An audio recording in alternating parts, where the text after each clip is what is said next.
Welcome, everybody. My name's Andres Lordi. I'm waiting for my buddy Jimmy Rosica. I'm here. I'm James Rosica. Welcome to the popcorn counter here. At more butter. More butter. More salt is what you mean. We're going to ruin our blood pressure either way. Here at the popcorn counter at the Two Real Cinema Club. So many ideas come up when we record the pod. Is that acceptable to call it a pod? Is that voguish? Is that, I don't know. When we could do the that makes us legit. It's like young people. So many ideas come up when we record the pod that usually there isn't, I can't cover them all. So we go to the popcorn counter and have a bit of a chat about some of the ideas that come up while we wait for the popcorn to get ready. I tell you what, having spoken last episode about being John Malkovich, being Nick Cage, did make us think of it's like a thing in movies of actors playing themselves, which happens now that we started thinking about it. It actually happens more than I kind of remembered. I made a little list here of actors playing themselves. So I kind of feel like they kind of come in different categories. So people turn up as cameos of themselves. So like Neil Patrick Harris playing himself in Harold and Kumar, or Megan Fox in The Great Dictator, where she turns up just being Megan Fox, like for one night with Sacha Baron Cohen, or Bill Murray even in Zombieland, where he's he's Bill Murray but pretending to be a zombie so that he can continue living his kind of slightly grumpy life. But then there's another kind of cameo where actors play themselves but not with the same name. They play themselves by another name. Nicolas Cage in Unbearable Weight of Massive Talent, he plays like Nick N-I-C-K Cage, doesn't he? I think they deliberately change his name a tiny amount, as if it's for tax reasons, I think.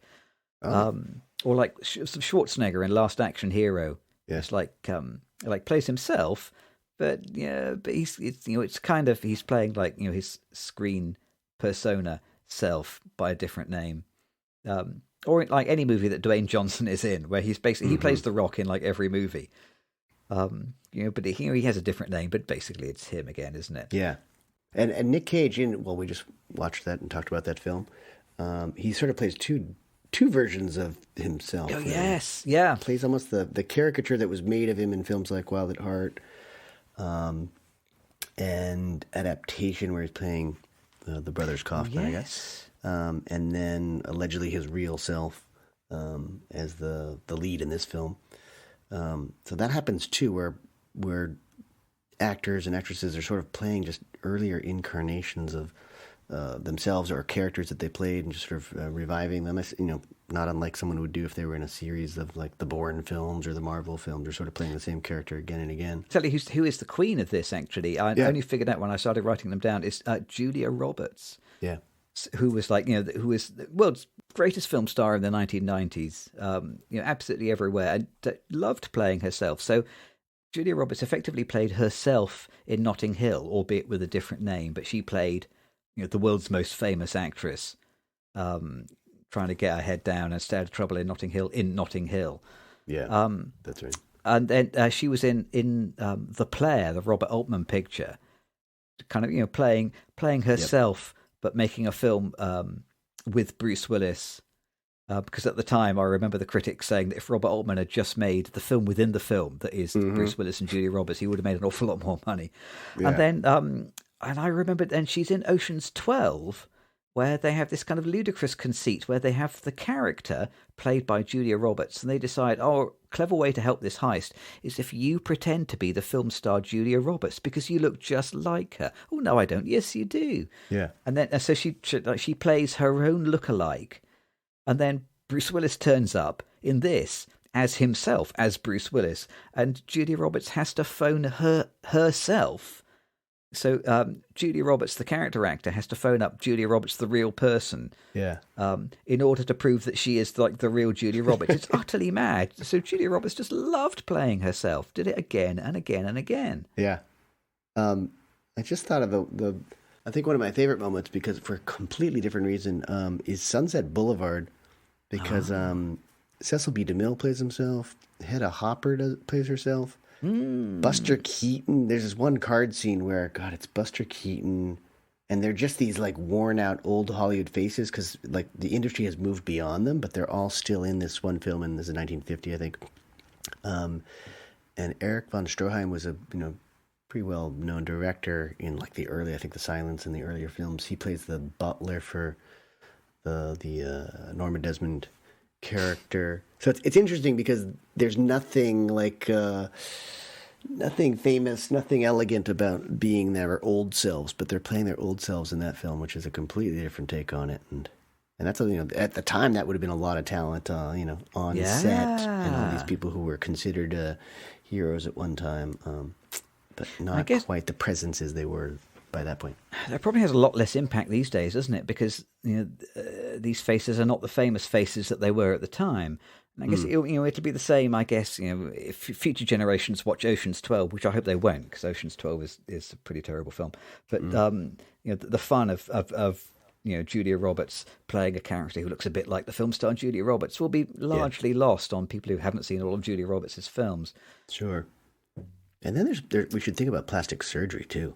Because these people could play themselves much longer than Buster Keaton could play himself. Yeah, and it's funny because he's the man of 1,000 faces, or one of those actors who played so many different kinds of roles, and it would be crazy if you could see Julia Roberts playing Julia Roberts in another 20 or 30 years if she has enough surgery.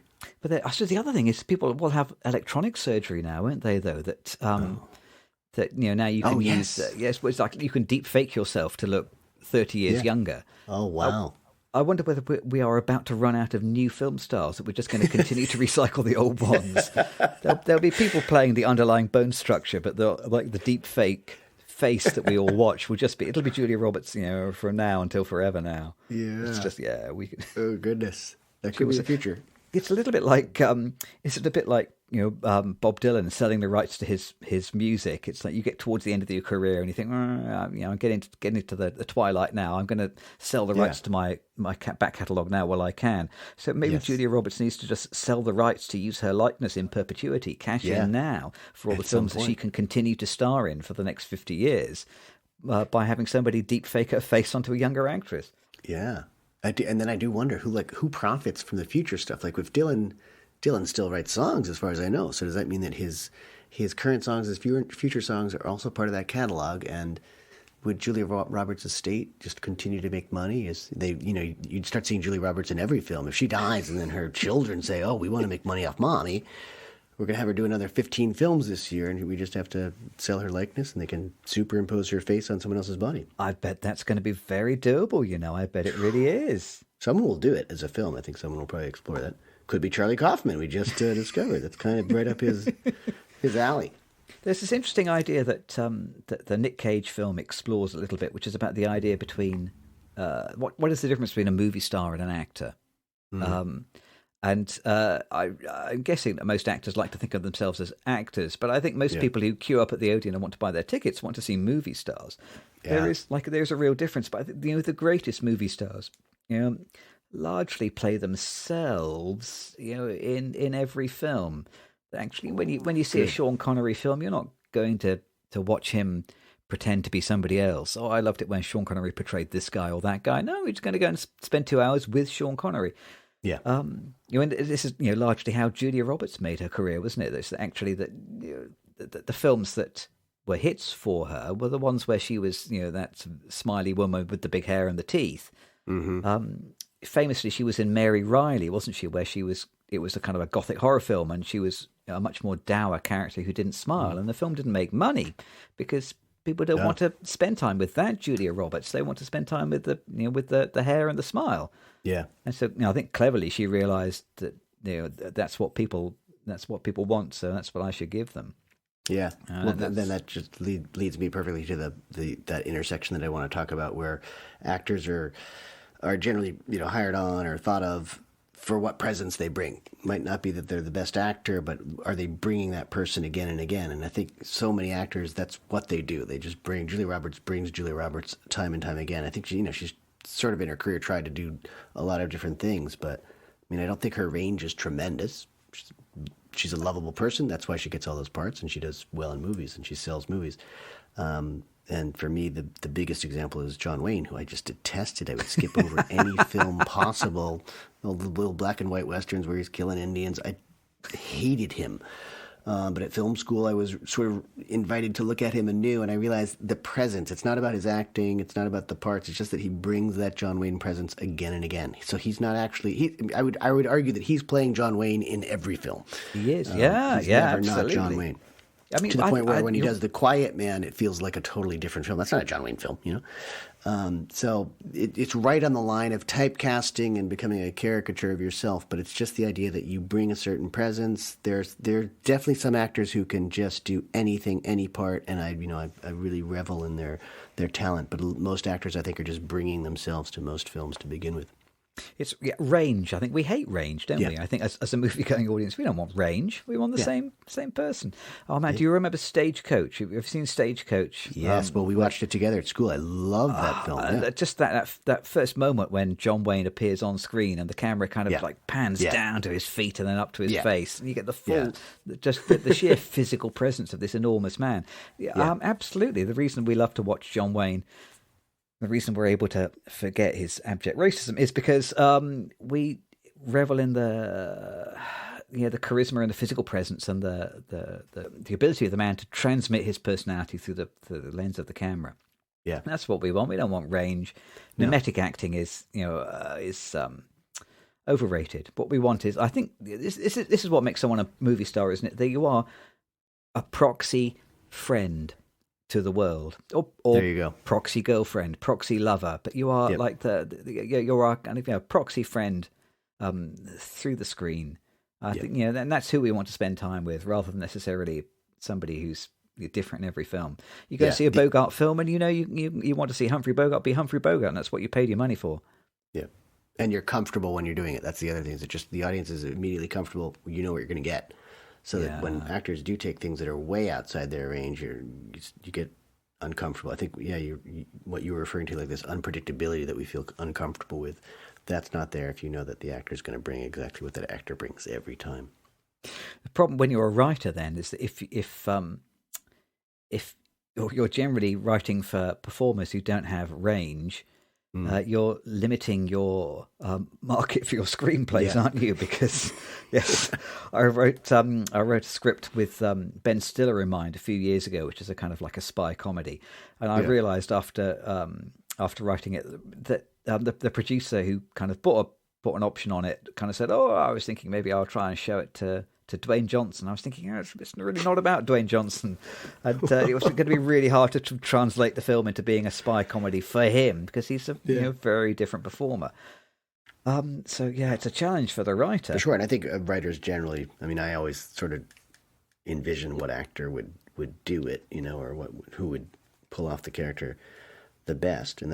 But I'd never get glued to them. Just the idea that I think it's a good tool as a writer. To be able to use an actor in mind and hear that voice as you're writing, it's helped me anyway. I think, but you don't want to make it too on the nose that it's for this person, because then I think you limit your options.